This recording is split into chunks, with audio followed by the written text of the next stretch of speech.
know, I often wonder what the great composers were doing while they were writing this sublime music that we're playing. We know that Beethoven would take really long walks in the woods for inspiration. And Mozart, whose genius enabled him to compose entire pieces in his head, is said to have dispatched with the chore of writing down the notes at the same time that he was playing billiards. Like Mendelssohn.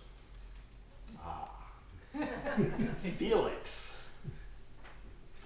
Felix Mendelssohn had moved to Berlin, I think he was in his 20s, mid-20s, to make his fortune as a composer, and where ultimately he would compose our next piece. And this is the story from 1832. Perhaps apocryphal, but who cares?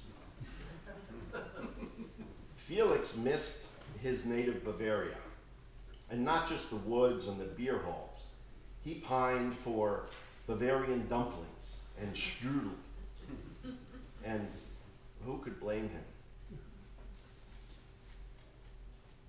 Dampfnudeln, my mother would say it correctly, are fluffy, yeasty German dumplings steamed in a skillet with milk, butter, and sugar, and often served with vanilla sauce or fruit compote.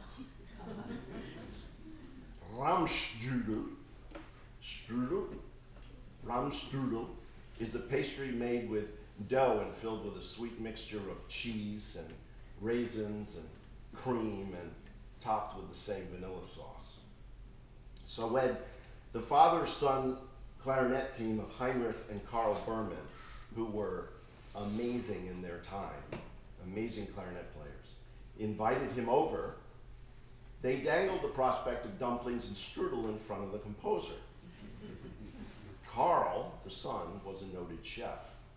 He also wrote this book of etudes, which we were condemned for generations to play over and over and over again. Anyway, that's another story. He was a great cook. Write us something, the son and father were purported to have said, and we'll make you the dumplings. And so, Felix Mendelssohn went to work, writing a concert piece for clarinet, basset horn, and in our case, piano.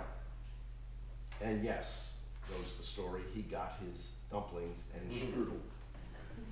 Ultimately, he wrote 2 of these concert pieces. We're going to play the first one, and history does not leave a record of his weight gain during this period.